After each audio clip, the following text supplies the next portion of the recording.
small, intellectually, politically, and economically insignificant Africa. Africa will remain a dark continent. So we must renew our minds. Small, intellectually, politically, and economically insignificant Africa. But is that really true? Now, here are the facts. Africa has a total area space larger than all of Europe, China, and the United States of America combined.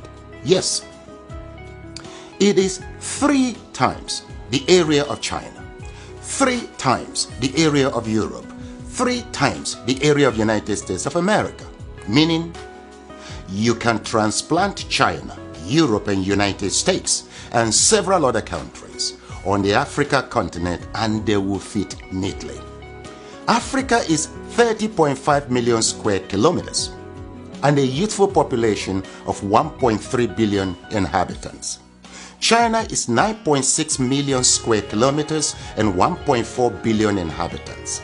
India has a total space of 3.3 million square kilometers and 1.4 billion inhabitants. Now, yet, Africa is projected as overpopulated, and pressure mounts on Africans and their leaders to depopulate. Why?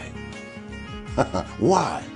Now, please note, Africa is home to 60% of the world's arable land, 90% of raw material reserve, 40% of gold reserve, 33% of diamond reserve, 95% of platinum reserve, and holds the largest bauxite reserves in the world. Of course, in addition to manganese, woods, uranium, crude oil, and others. Yet, the continent is touted as the poverty capital of the world and ripe for depopulation. The question is, why? Well, President Jacques Chirac of France provides an illuminating insight. He said, "We bled Africa for 4.5 centuries. We looted their raw materials, then we told lies that the Africans are good for nothing. In the name of religion, we destroyed their culture. And after being made rich at their expense, we now steal their brains through miseducation and propaganda to prevent them from enacting black retribution against us," unquote.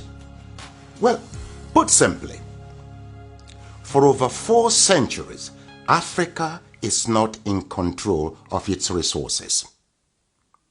Look, a 2016 study of Africa by the NGO called War on Want reveals that 101 companies, mostly British, control $305 billion worth of platinum, $276 billion worth of oil, and $216 billion worth of coal at 2016 market prices. Yes, they own mines or mineral licenses in 37 African countries and control vast swaths of Africa's land, 4 times the size of the United Kingdom. Now look, Africa subsidizes the rest of the world by $32 billion annually. A 2017 report by Global Justice Now and other groups estimates that $161.6 billion enter into Africa, while $202.9 billion leave Africa almost every year. For example, in 2017, Africa received a total of $19.7 billion in aid, but paid back $18 billion in debt repayments. Debt burden is killing Africa. African governments have borrowed between 25 and 75% of their GDP, but with little or nothing to show for it. Africans in the diasporas remit not less than $32 billion annually, but multinational companies siphon $32.4 billion in profits and illicit financial outflows. Look, an estimated $29 billion are stolen via illegal logging, fishing, and poaching annually. How can any continent, country, or people accumulate and sustain wealth, growth, and prosperity with such statistics? That's a great question. Well, look, hopefully, Now you know your Africa better.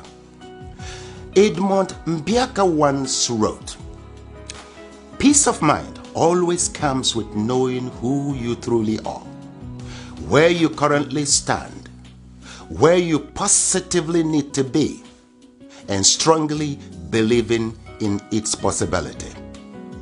Africa needs to control its resources, no doubt. For productive, patriotic, and effective leadership, we need our best and ablest citizens with fortified character in local, state, and federal governments. This must be given utmost consideration in upcoming elections across Africa. Let me say it once more. Our problem is not the age of our leaders, but unfortified character. It is your responsibility to protect and defend your Africa. The starting point is to educate and transform the mindset of our leaders and peoples. Look, the least you can do is to assist with ensuring that this message reaches every African. Slavery destroyed us. Religion divided us. Ignorance controls us. And truth scares us. With these retrogressive forces, Africa will remain a dark continent. So we must renew our minds. Please share this video in support of my efforts at reconstructing Africa through mindset transformation. You see, together, we will reconstruct Africa and take charge of our destiny. For who controls Africa controls the world. I thank you.